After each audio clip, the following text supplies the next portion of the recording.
าชนคนรักชาติทุกท่านค่ะ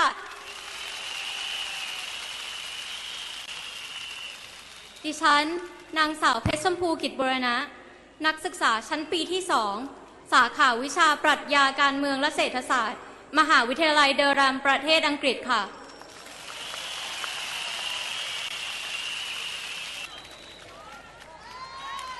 Dear foreign press and media, I would like to clarify why we do not accept Yingluck as caretaking Prime Minister of this country. Yingluck's leadership is flawed. She lacks accountability, credibility, and legitimacy. Many may ask why we think a fresh election is not enough.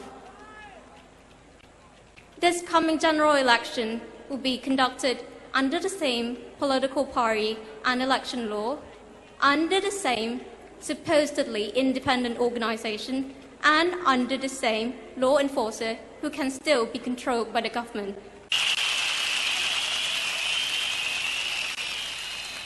It would be no surprise if this vicious cycle repeats itself.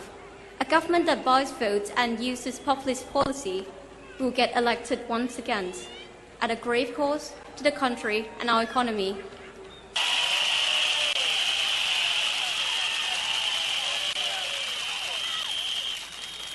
To put a stop to this, we need reform before election. We cannot achieve this if Yingluck does not resign as caretaking Prime Minister.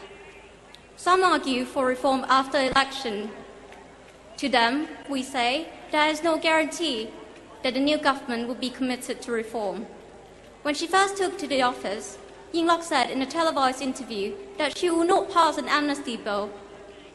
2 years later, she did the exact opposite.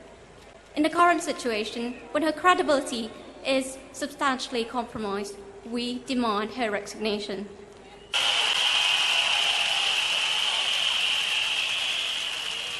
In fact, Yingluck should have resigned a long time ago.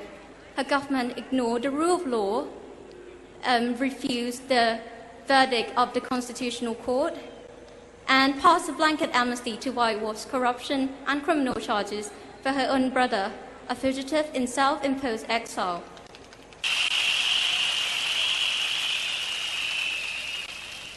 You may have won the election, but that is not a license to do all things undemocratic for your own benefit. The people's right to have a say in politics does not stop at the ballot box. If the government abuses its power, the people have the right to oppose it.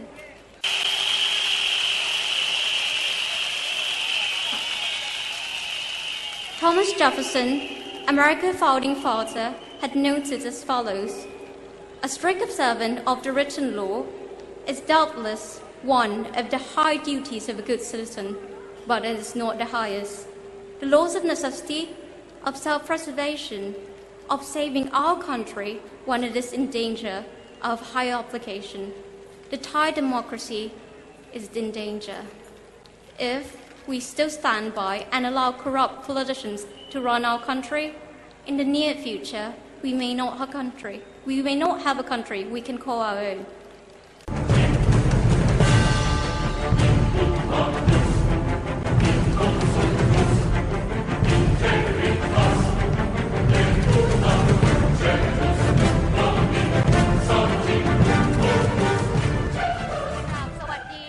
มวลมหาประชาชนคนรักชาติทุกท่านค่ะดิฉันนางสาวเพชรชมพูกิจบูรณะนักศึกษาชั้นปีที่2สาขาวิชาปรัชญาการเมืองและเศรษฐศาสตร์มหาวิทยาลัยเดอรัมประเทศอังกฤษค่ะ Dear foreign press and media, the next time you report about Yingluck and her administration, I would like you to consider her leadership. She avoided debates with the Democrat Party since the beginning of her candidacy up until now. She avoided answering questions about her administration, always responding with, "It is the matter of the Parliament." Worst of all, before the dissolution of Parliament earlier this month, the then Prime Minister Yingluck only came to answer 2 out of 125 Prime Minister question time.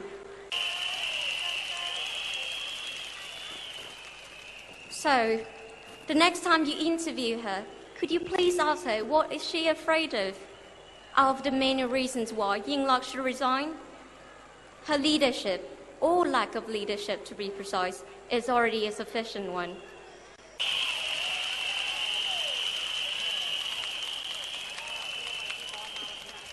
The questions that the foreign media directed at the ex-opposition party leader stood in a stark contrast in depth and complexity to those they directed at Yingluck. This demonstrates your lack of understanding of Thailand and Thai politics.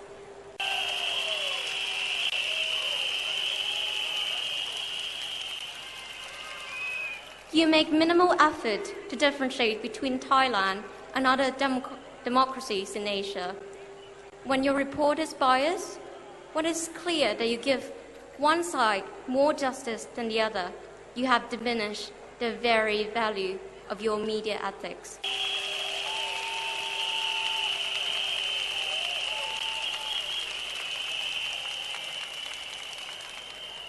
When you report about our uprising against the corrupt system, when you attacked us on the ground that we are rolling back democracy, you are gravely mistaken.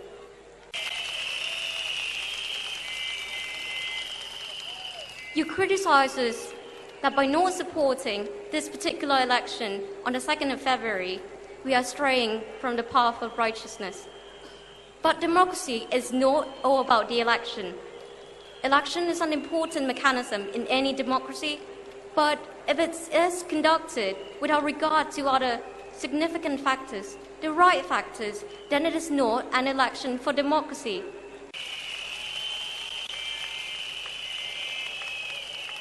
When an election is not transparent, fair, or credible, it is reduced to just an excuse for the right to obtain political power.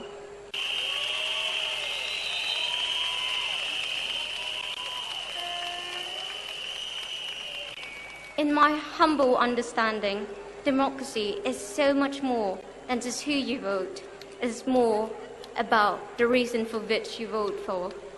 If the people become disillusioned with politics, if they believe that no matter how they vote, the corrupt party will get re-elected, then they will have lost that very reason to vote.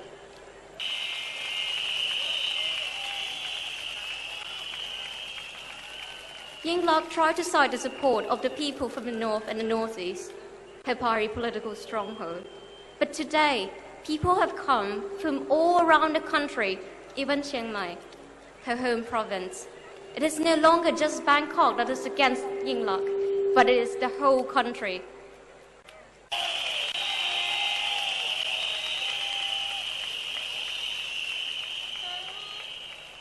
Three days ago, I cited the authority of Thomas Jefferson, American founding father, and an advocate for democracy.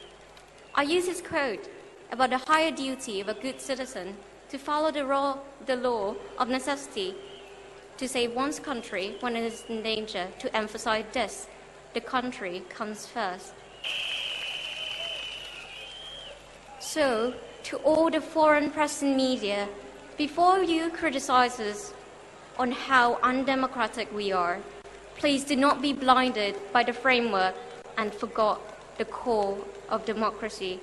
The nation comes first and the rules follow. Thank you. กราบสวัสดีมวลมหาประชาชนที่เคารพทุกท่านค่ะดิฉันนางสาวเพชรชมพูกิจบูรณะนักศึกษาชั้นปีที่ 2 สาขาวิชาปรัชญาการเมืองและเศรษฐศาสตร์มหาวิทยาลัยเดอร์แรมประเทศอังกฤษค่ะ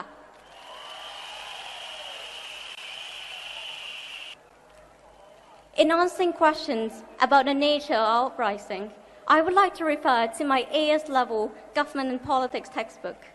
Core to any study of modern politics is the concept of democracy.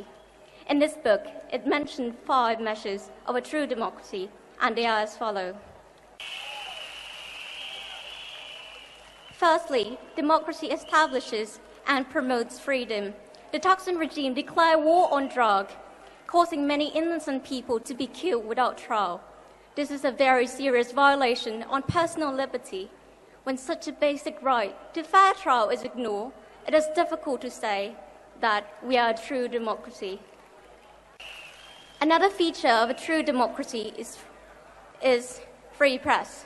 When the media can still be controlled by the government, when the news can still be distorted to represent its interests, when the people are still denied the right to unbiased information, it is difficult to say that we are a true democracy.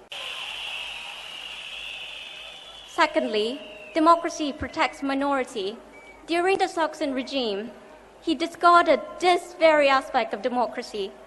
In the Takbai incident, there was brutality committed against Muslim protesters. One capture, these protesters were handcuffed and stacked on top of each other, layer after layer, and transported to a location almost 5 hours away. As a result, over 80 people died of suffocation. When there is such inhumane treatment of the citizen, regardless of whether they are the minority, it is difficult to say that we are a true democracy. Thirdly, democracy controls government power. This is usually in the form of constitutionalization. When I was still in office, Yingluck's government passed a blanket amnesty bill to whitewash corruption and criminal charges for her own brother, the ex-prime minister. They also seek to undermine the check and balance system in the bicameral parliament by changing the constitution to allow for elected Senate. When it is clear that the parliamentary system is reduced to just the tyranny of the majority, it is difficult to say that we are a democracy.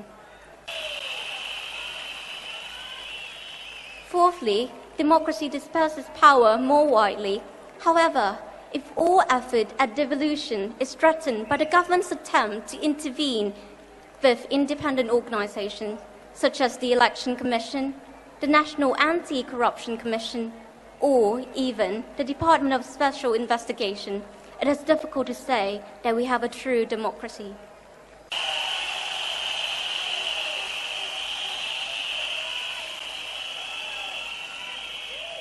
Lastly, democracy encourages popular participation. In the past 2 months, we've seen a historic number of people out on the street in protest of this government. Out of the 5 measures for true democracy, only this last one appears to be accurate of the current situation. After we have examined all these 5 measures, I hope you will understand our effort to bring about a better democracy, a true democracy, a democracy that Thailand could be proud of. Thank you. สุดท้ายนี้นะคะหนูขอยกอีกคำหนึ่งของท่านประธานาธิบดีจอห์น เอฟ เคนเนดีท่านเคยกล่าวไว้อย่างนี้ค่ะว่าอย่าถามว่าประเทศชาติให้อะไรคุณได้บ้างแต่ให้ถามว่าคุณทำอะไรให้กับประเทศชาติได้บ้างค่ะขอบคุณค่ะ